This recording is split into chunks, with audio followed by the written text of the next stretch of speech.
What's up, everyone? It's that time of the week again for my college football games of the week. It's week 13, which means it's rivalry week, and that is my favorite week of the season. So I'm very excited for this episode. Here are my top 3 games to watch this week. Starting us off, Texas Tech at number 7, Texas.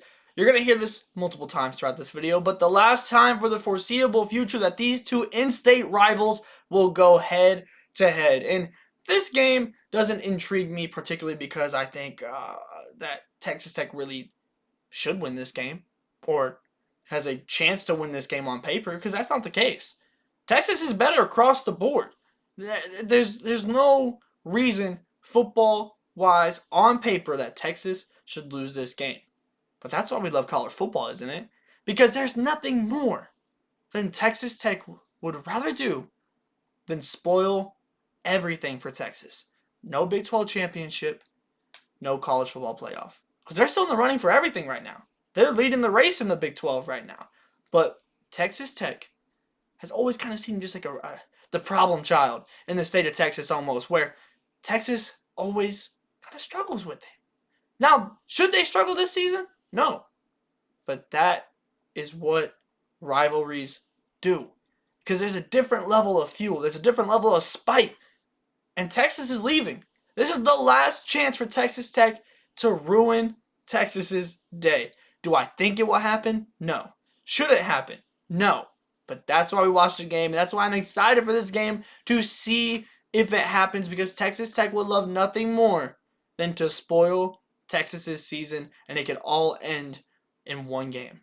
Next up, number 16, Oregon State traveling to number 6, Oregon. And pretty much everything I said regarding the rivalry aspects of Texas Tech and Texas can apply here, but you got to multiply it a little bit. But let's get into it, because it's an in-state rival. It's the last time they'll match up for the foreseeable future. But this one means a little bit more in my eyes, and there's 2 things that it comes down to.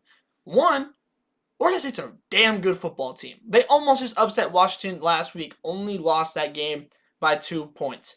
But also, Oregon and the rest of the Pac-12 has left Oregon State just to the side. They're not going anywhere. They're in the Pac-2 now. And Oregon is partially to blame for that. So then you add in the aspect of the rivalry itself. It's the same kind of reasoning with Texas Tech and Texas. Oregon has everything to play for, and Oregon State's still playing for a lot as well. But Oregon has the Pac-12 championship.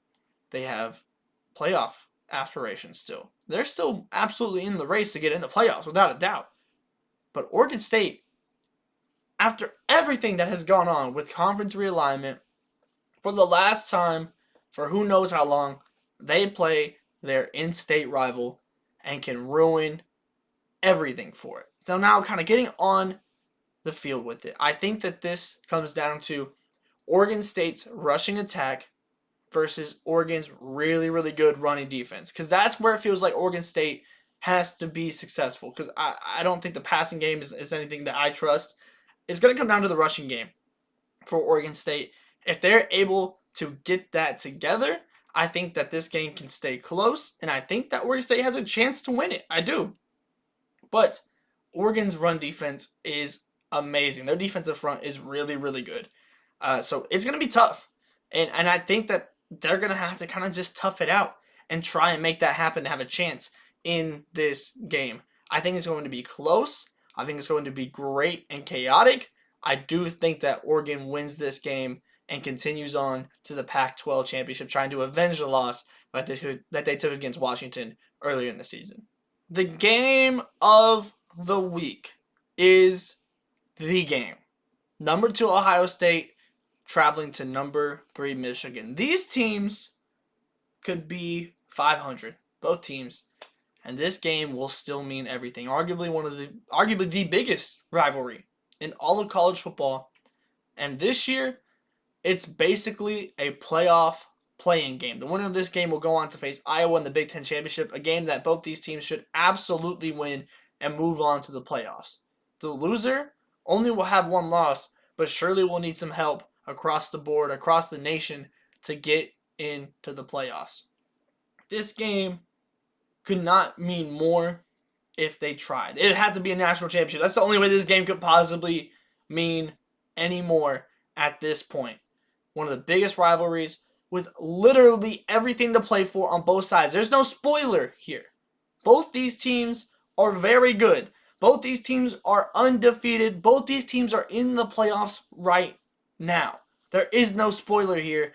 Two teams that are winning a national championship. That's all we have here. So let's kind of get into this game because this one's really interesting to me. Still off the field a little bit.